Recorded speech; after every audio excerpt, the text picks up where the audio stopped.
Sesungguhnya tidak semua bid'ah itu sesat.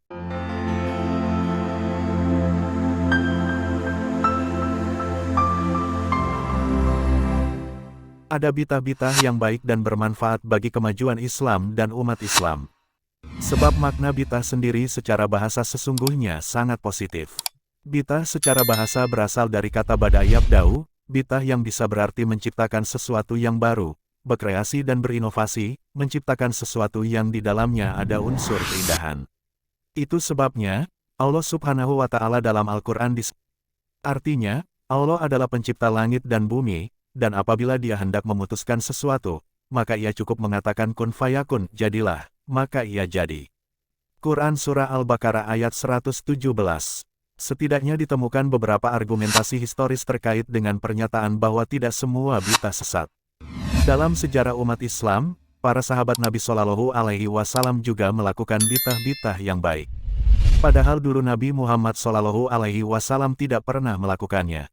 Misalnya, sahabat Abu Bakar melakukan bid'ah yang baik yaitu dengan mengumpulkan Al-Quran yang kemudian dikenal dengan istilah Mushaf Al-Imam. Umar bin Khattab juga melakukan bid'ah yang baik, yaitu menyuruh agar salat tarawih dikerjakan secara berjamaah. Awalnya, orang-orang melakukannya sendiri-sendiri, lalu Umar datang ketika itu dan menyuruh agar salat tarawih dilakukan secara berjamaah di masjid dengan satu imam. Bahkan ketika itu beliau mengatakan, Nimat al-bid'ah hazihi, sebaik-baik bid'ah ya ini, yakni melaksanakan salat tarawih dengan berjamaah di bawah komando satu imam.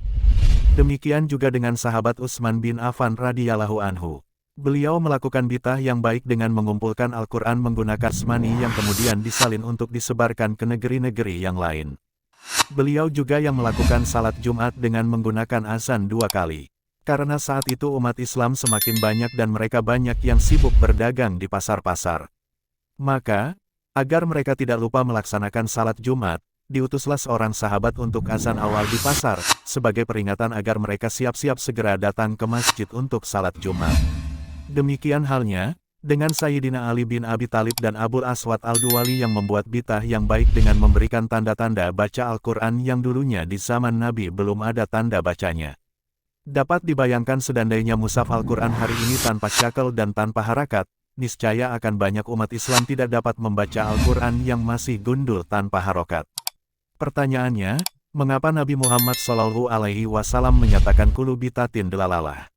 Setiap bid'ah adalah sesat. Hadis tersebut meskipun sahih diriwayatkan Al-Bukhari sesungguhnya mengandung unsur majas yang perlu mendapatkan penjelasan lebih lanjut. Artinya, hadis tersebut jangan dipahami mentah-mentah apa adanya, melainkan perlu penjelasan yang logis. Para ulama ahli bahasa dan ahli hadis menyebut bahwa kata kullu, semua tidak mesti berarti kuliah keseluruhan. Sebagaimana kita juga sering mengatakan dalam sebuah pembicaraan. Misalnya, ucapan semua orang mengetahui hal itu loh. Nah, apakah itu berarti bahwa setiap individu-individu semuanya mengetahui hal itu? Tentu tidak. Dalam Al-Quran juga dinyatakan, dan kami jadikan dari air segala sesuatu yang hidup, apakah mereka beriman? Quran Surah Al-Anbiya, ayat 30. Nah, apakah semua makhluk hidup faktanya tercipta dari air? Ternyata tidak. Faktanya tidak semua makhluk hidup tercipta dari air. Bukankah iblis, bangsa jin, terbuat dari api? Sebagaimana dalam dan kami telah menciptakan jin sebelum Adam dari api yang sangat panas. Quran Surah Al-Hijr ayat 27. Itu sebabnya iblis selalu menentang perintah Allah Subhanahu wa Ta'ala. Bukankah para malaikat terbuat dari nur cahaya, sebagaimana disebut dalam hadis Nabi? Itu sebabnya para malaikat selalu taat pada perintah Allah. Quran Surah Al-Tahrim ayat 6. Kalau demikian, maka ayat Quran Surah Al-Anbiya ayat 30, dan kami jadikan dari air segala sesuatu yang hidup, dapat dipahami bahwa umumnya semua bentuk kehidupan membutuhkan air untuk bertahan hidup.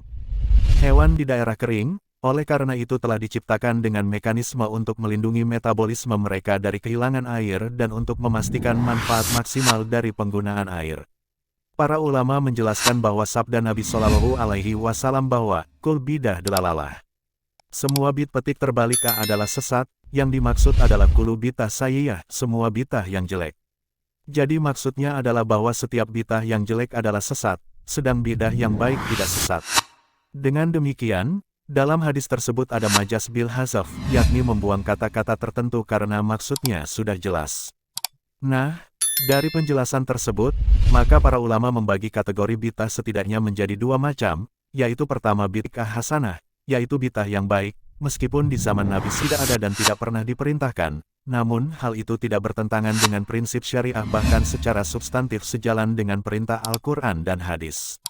Misalnya, azan dan khutbah dengan menggunakan pengeras suara, menyetel bacaan Al-Quran sebelum sholat Jumat, aplikasi mushaf Al-Quran dalam HP, baca wirid-wiridan, dan doa bersama setelah sholat berjamaah, doa bersama sebelum UAN di sekolah-sekolah, kurban dengan model urunan di kalangan siswa, puji-pujian dengan membaca solawatan sebelum iqamat sholat, sambil menunggu para jamaah, memperingati maulid Nabi, Isra, Miraj, tradisi tahlilan, mujahadah dan sebagainya.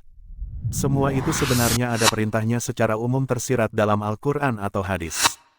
Pokoknya, segala hal-hal baru meskipun tidak ada di zaman Nabi Shallallahu Alaihi Wasallam asalkan bukan merupakan ibadah mahdoh murni boleh dilakukan. Dengan syarat hal itu tidak bertentangan dengan prinsip syariat Islam. Semua itu bukan bid'ah yang sesat, tapi bid'ah hasanah yang baik dan dapat praktikkan. Bukankah sekarang ada bid'ah berupa tradisi one day one juz, satu hari baca Al-Quran satu juz?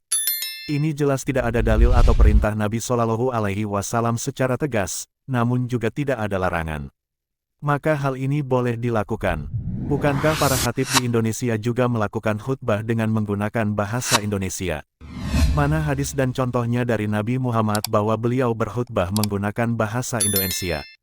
Tentu tidak kita temukan. Kedua, bid'ah sayyiyah, bid'ah yang jelek, yaitu praktik ibadah atau tradisi keagamaan yang baru, yang di dalamnya mengandung unsur kemusyrikan atau unsur yang bisa merusak moralitas masyarakat.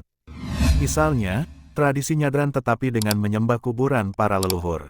Jika tradisi nyadran diisi dengan istighfar, doa-doa dan membaca ayat-ayat Al-Quran untuk mendoakan para orang tua dan para leluhur agar mendapat ampunan Allah Subhanahu wa Ta'ala, maka hal itu jelas boleh dan ada dalilnya dari Al-Quran dan hadis. Namun tradisi-tradisi yang disertai minum-minuman keras atau ada unsur judi jelas itu dilarang dalam agama. Bahkan, hemat penulis khutbah-khutbah, ceramah dan pidato keagamaan yang sudah kental dengan nuansa provokasi, fitnah dan gibah dan sangat didominasi hate speech, ujaran kebencian, jelas itu merupakan bid'ah sayyiyah, bid'ah jelek dan delalalah sesat. Oleh sebab itu, kita jangan hanya terjebak pada bungkus, melupakan isi substansi. Bungkusnya khutbah, tapi kalau isinya fitnah dan gibah, maka itu jelas tidak baik. Sebaliknya, bisa jadi bungkusunya mungkin tradisi mokopatan, tapi isinya nasihat dan kearifan lokal untuk senantiasa merawat persaudaraan dan kedamaian, maka jelas itu baik.